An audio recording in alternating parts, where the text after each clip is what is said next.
علی بھائی اگلا سوال ہے۔ ہم نے بچپن سے ایک واقعہ سن رکھا ہے کہ حضرت آدم علیہ السلام کے دو بیٹے تھے، قابیل علیہ السلام اور حابیل علیہ السلام۔ ان دونوں بیٹوں کا کسی بات پر اختلاف ہوا تو قابیل نے حابیل کا قتل کر دیا اور وہ انسانیت کی تاریخ میں پہلا قتل تھا۔ مہربانی فرما کر اس قتل کی وجوہات اور تفصیلات بیان فرما دیں، شکریہ۔ دیکھیں جی، یہ لوگوں کے لیے بڑا انٹرسٹنگ واقعہ ہے، اور یہ وہ واقعہ ہے جو کہ کامن ہے بنی اسرائیل اور مسلمانوں کے درمیان۔ قابیل اور حابیل کا واقعہ۔ قابیل اور حابیل کا نام تو قرآن و سنت میں نہیں ملتا، ہمارے پرانے مفسرین نے استعمال کیا ہے۔ قرآن میں تو آیا کہ آدم کے دو بیٹے، اسی طریقے سے احادیث میں بھی بخاری مسلم میں ہی آیا کہ آدم کے دو بیٹے۔ البتہ اگر آپ موجودہ جو دور میں کتاب مقدس اٹھائیں، جس کے اندر تورات بھی ہے، انجیل بھی ہے، نیو ٹیسٹمنٹ بھی، اولڈ ٹیسٹمنٹ بھی، اور کئی انبیاء کے صاحب بھی ظاہر ٹیمپرڈ فارم کے اندر، تو اس میں جو پہلا چیپٹر ہے نا آپ کو اولڈ ٹیسٹمنٹ میں، جس کو یہود و نصارہ دونوں مانتے ہیں، پیدائش کا چیپٹر، تو اس میں آپ کو شروع میں یہ قابیل اور حابیل کا واقعہ مل جائے گا کہ حضرت آدم علیہ السلام کے دو بیٹے تھے، اور اس طریقے سے ایک بیٹے نے دوسرے کا قتل کر دیا۔ باقی جو اس کی ریزن بیان کی جاتی ہے وہ قتل کیوں ہوا، وہ ریزن تورات میں بھی اس طریقے سے نہیں ملتی جو پبلک کے اندر مشہور ہے۔ جو پبلک میں مشہور ہے اسرائیلی روایتوں کی وجہ سے، وہ میں آپ کو بتا دیتا ہوں۔ نہ وہ مسلمانوں کے ہاں کوئی روایت ملتی ہے، نہ تورات کے اندر ہے۔ ہو سکتا ہے اسرائیلی روایتیں ہوں، تورات میں بھی اس طریقے سے واقعہ نہیں آیا ہے، جنرل واقعہ آیا ہے جو قرآن میں آیا ہے، اسی طریقے سے جنرل واقعہ۔ تورات میں ذرا زیادہ ڈیٹیل آئی ہے۔ مشہور یہی کیا ہوا انہوں نے کہ جی وہ حضرت آدم علیہ السلام کا ایک گھر، ان کے گھر جوڑا صبح کے وقت پیدا ہوتا تھا، لڑکی اور لڑکا، اور ایک شام کے وقت۔ تو جو صبح والا لڑکا ہوتا تھا اس کا نکاح شام والی لڑکی کے ساتھ کروایا جاتا تھا، اور شام والا جو لڑکا ہے اس کا نکاح صبح والی لڑکی کے ساتھ کروایا جاتا تھا، شروع میں جب انسانی نسل کو اللہ نے چلانا تھا۔ بعد میں تو محرم رشتے آ گئے۔ تو وہ کہتے ہیں کہ جی قابیل کے ساتھ جو لڑکی پیدا ہوئی تھی وہ خوبصورت تھی، اور جو حابیل کے ساتھ پیدا ہوئی تھی وہ اتنی خوبصورت نہیں تھی۔ تو جب رشتے کی باری آئی تو قابیل نے کہا نہیں، میں تو اس کے ساتھ ہی نکاح کروں گا، اور اللہ کے حکم کو توڑنے کی کوشش، یعنی اسرائیلی روایت میں آپ کو بیان کر رہا ہوں۔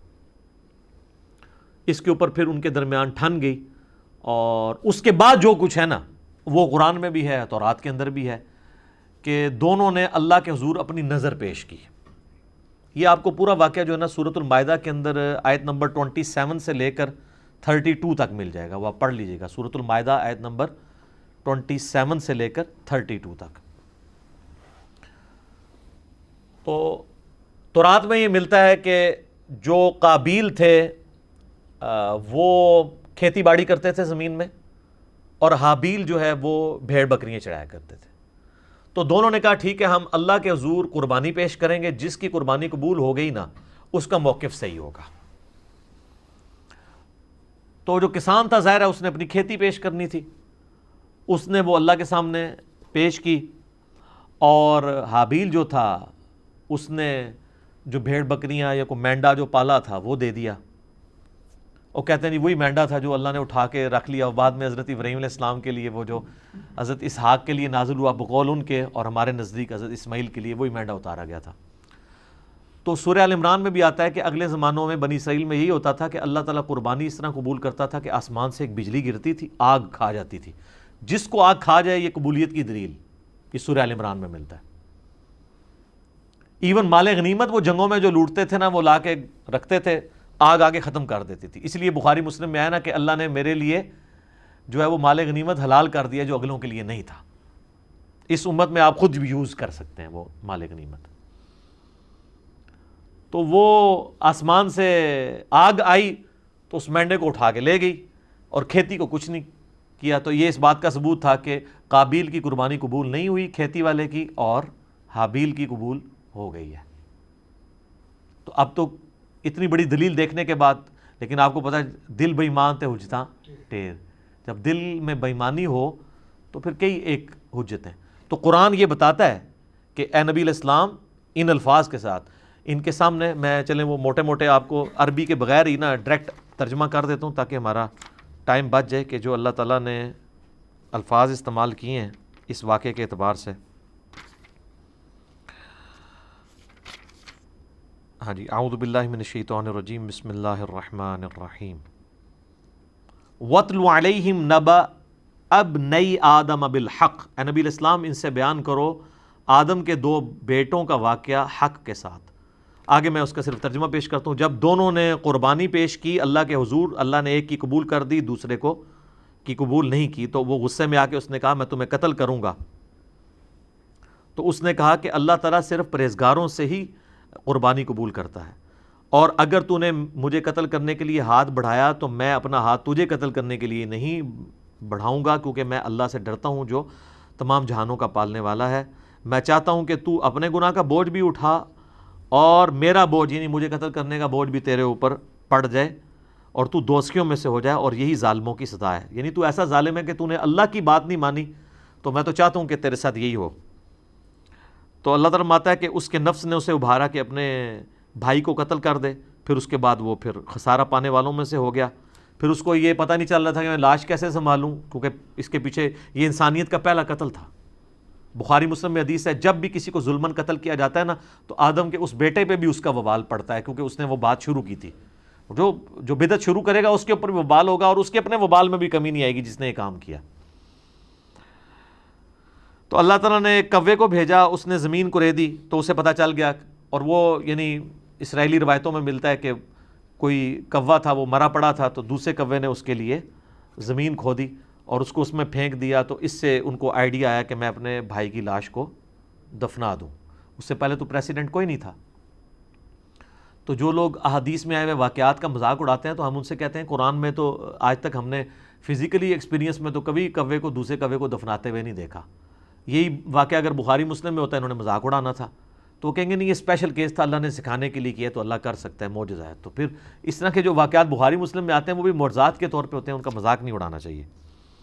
تو پھر اس نے کہا ہے افسوس، میں اپنے بھائی جیسا نہیں ہوں، میں اس کوے جیسا نہیں ہو سکا کہ اپنے بھائی کو دفنا سکتا۔ پھر وہ نادم ہو گیا، اور پھر اللہ تعالیٰ فرماتا ہے من اجل ذالک، اسی ایک واقعے کی وجہ سے کتبنا علی بنی اسرائیل، ہم نے یہ بات طے کر دی تھی بنی اسرائیل کے لیے، انہ من قتل نفسا بغیر نفس او فساد فی الارض فکأنما قتل الناس جمیعا، اگر کسی جان نے دوسری جان کو قتل کیا بغیر اس کے کہ وہ جان کے بدلے جان ہو، وہ بھی جوڈیشری کے تھرو ہوگا، قتل کے بدلے قتل خود نہیں کرنا ہوگا، یا فساد فی الارض کی وجہ سے، تو گویا ایسا ہے جیسے اس نے پوری انسانیت کا قتل کر دیا۔ وَمَنْ أَحْيَاهَا فَكَأَنَّمَا أَحْيَا النَّاسَ جَمِيعًا، اور جس نے کسی ایک انسان کی بھی جان بچا لی گویا اس نے پوری انسانیت کی جان بچا لی۔ یہ وہ حصہ ہے جو ڈاکٹروں نے ہاسپٹلس کے باہر لکھا ہوتا ہے، اور اندر جو ہے وہ آپ سے ہزاروں روپے ہتھیارے ہوتے ہیں، جی ایک جان کو بچایا تو پوری انسانیت کو بچا لی۔ الا ماشاء اللہ، ڈاکٹر ہم سے ناراض ہو جاتے ہیں جب ہم مولویوں کے بارے میں بولتے ہیں، اس وقت نہیں ناراض ہوتے۔ تو جب ہم تغلیب کے قاعدے میں بات کر رہے ہوتے ہیں کہ اکثر ڈاکٹرز ایسے ہی ہیں، پرہیزگار لوگ بھی موجود ہیں، تو وہ تغلیب کے قاعدے کو لیا کریں۔ جب ہم علماء پہ بات کرتے ہیں تو وہ بھی کیٹاگوریکلی جب کرتے ہیں، اس پہ آپ خوش ہوتے ہیں، تو وہ بھی ہم سارے علماء کو نہیں کہہ رہے ہوتے، اکثریت کی بات کر رہے ہوتے ہیں۔ تو یہ وہ اللہ تعالیٰ نے فرمایا کہ یہ آدم کے بچے کا جو قتل تھا، اس کے بعد ہم نے یہ طے کر دیا کہ ایک انسان کا قتل بھی پوری انسانیت کا قتل ہے، ایک انسان کو بچانا پوری انسانیت کو بچانا ہے۔ تو یہ وہ واقعہ تھا قابیل اور حابیل کا، اور اکثر لوگوں کو یہ یاد نہیں رہتا ہے یہ قاتل کون تھا، قابیل تھا یا حابیل تھا۔ بھئی قاتل قاف الف ہے تو قابیل میں بھی یہی ہے، اور حابیل ہلاک ہا سے شروع ہوتا ہے، حابیل ہلاک ہوا ہے اور قابیل قاتل ہے۔ تو یہ یاد رکھنا آپ کو آسان ہے کہ قابیل قاتل اور حابیل ہلاک ہوا اس کے ہاتھوں، آسان طریقے نا۔ یہ ایک مدنی ٹوٹکہ آپ کو بتا دیا، یاد کرنا۔ باقی وہ جو ڈیٹیلز ملتی ہے نا کہ وہ چکر تھا، تورات میں بھی ایون نہیں ملتا کہ وہ کوئی لڑکی والا چکر تھا، ہو سکتا ہے بعد میں کسی نے اس کو، جس سے آپ دیکھیں ارطغرل ڈرامہ ہے، اب وہ ارطغرل تو ایک ہیرو ہے لیکن اس کے اندر اتنی لو سٹوریز انہوں نے ڈال کے نا اسے ایک رومانس پیدا کرنے کی کوشش کی ہے تاکہ نوجوان نسل دیکھے۔ تو یہ میرے خیال کسی نے قابیل حابیل میں بھی نا رومانس پیدا کرنے کی کوشش کی ہے، اس کے پیچھے ہمارے پاس دلیل کوئی نہیں ہے کہ واقعی اس وجہ سے ہوا ہے یا کوئی اور ریزن تھی، کسی اور وجہ سے تھا، یا ان کی ویسے آپس میں ٹھن گئی کہ ہم قربانی پیش کرتے ہیں، دیکھتے ہیں اللہ کے حضور کون پرہیزگار ہے۔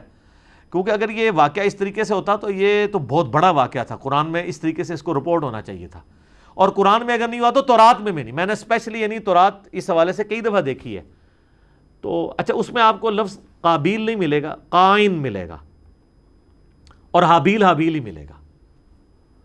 تو بعض اوقات جیسے اب مکہ کی پروننسیشن بکہ بھی ہے, تو ایک لفظ کی 2-3 پروننسیشن بھی ہوتی ہیں, ہو سکتا ہے وہ والی پروننسیشن بھی ملتی ہو.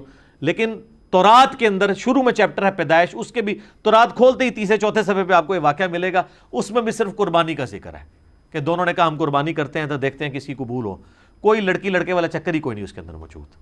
تو یہ کسی نے بنی اسرائیل میں عادت تھی نا یہ رنگ بھرنے والی, تو انہوں نے رنگ بھر دیا ہوگا اور وہ اسی طریقے سے پبلک میں یہ نہیں جاری ہے. پھر لیکن لوگ پوچھتے ہیں کہ اگر ایسا نہیں ہوا تو پھر یہ نسل انسانی شروع میں چلی کیسے ہے؟ نسل انسانی یقیناً شروع میں تو یہ جو آج ہم کہتے ہیں کہ بہن جو ہے وہ محرم ہے, تو یہ کس وجہ سے کہتے ہیں؟ اللہ نے اسے حکم کے طور پہ نازل کیا ہے. اگر یہ حکم نہ ہو تو یہ محرم والا معاملہ نہ ہوتا. تو شروع میں یقیناً کسی چیز کو چلانے کے لیے اس وقت شریعت کے احکام ڈیفرنٹ تھے, وقت کے ساتھ ساتھ شرعی احکام بدلے ہیں. نبی علیہ السلام کی مبارک شریعت میں کئی چیزیں جو حلال ہیں پہلے حرام تھی. بخاری مسلم میں آتا ہے کہ جی نبی علیہ السلام فرمایا اللہ نے میرے لیے پوری زمین سجدہ گاہ کی ہے, پہلے نہیں ہوتی تھی سجدہ گاہ. لوگ سفر پہ بھی جاتے تھے, ساری نمازیں اکٹھی کر کے رکھتے تھے, پھر گھر آ کے یا کوئی مسجد ملتی تھی وہاں جا کے پڑھتے تھے. جی کتنا مشکل کام تھا. مال غنیمت حلال کر دیا گیا نبی علیہ السلام کے لیے, اگلے لوگوں کے لیے حلال نہیں تھا. تو شریعت میں احکامات اس زمانے میں یہ چیز ہوگی کہ جو حضرت آدم علیہ السلام کی جو اولاد پیدا ہوئی ہے, اور باقی یہ کہنا کہ صبح پیدا ہوتی تھی شام تک جوان ہو جاتی تھی, اس کی کوئی دلیل نہیں ملتی. اپنے ٹائم پہ جوان ہوتی ہوگی, حضرت آدم علیہ السلام کی بھی اتنی عمر تھی, تو وہ آپ تھوڑا ان کو جوان ہونے تھے 15-20. یہ کون سا پاکستان انڈیا والا جوان ہونا ہے کہ 35 سال میں شادی ہو رہی ہے؟ 12-15 سال میں شادی ہو جاتی تھی. تو 12-15 سال کے اندر وہ اس طریقے سے شروع میں اللہ تعالیٰ نے اس سلسلے کو اس طریقے سے چلایا ہوگا. خود یعنی قرآن پاک میں اللہ تعالیٰ ماتا ہے کہ ہم نے سورہ نساء کے اندر کہ ہم نے ایک جان سے سب کو پیدا کیا, اس سے اس کا جوڑا بنایا. اور بخاری مسلم میں آتا ہے کہ اما حوا جو ہے وہ سیدنا آدم علیہ السلام کی پسلی سے پیدا ہوئی, قرآن میں بھی اشارتاً موجود ہے. اور یہ سیم چیز جو ہے تورات میں بھی آپ کو پیدائش چیپٹر میں ملے گی کہ حضرت آدم سے حوا نکلی ہیں. تو یہ بھی تو ہوا ہے نا, ان میں سے نکلی ہیں تو وہ بیوی بھی بن گئی. تو ایک اسپیشل کیس تھا.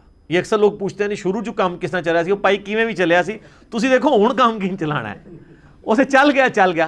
تو ظاہر ہے شروع میں اسی طریقے سے عورتوں کو آپشن نظر نہیں آتا کہ چلا ہوگا. تو باقی وہ یہ کہ صبح ہوتی تھی شام کو تک جوان ہو جاتی تھی, پھر کراس کروایا جاتا تھا, اس کی کوئی دلیل نہیں ملتی. ہاں اسرائیلی روایتیں یہ کہتی ہیں, اور ایون ابن کثیر نے بھی, ابن جریر طبری نے بھی, ہمارے اہل سنت کے جو بڑے ائمہ ہیں انہوں نے بھی یہ نقل کیا ہے کہ, لیکن ساتھ انہوں نے بھی کہا کہ یہ ہماری اسیسمنٹ ہے, ہم اس کو وثوق سے نہیں کہہ سکتے کیونکہ نبی علیہ السلام نے اس کی ڈیٹیلز بیان نہیں کی ہے یہ کیسے ہوا ہوگا.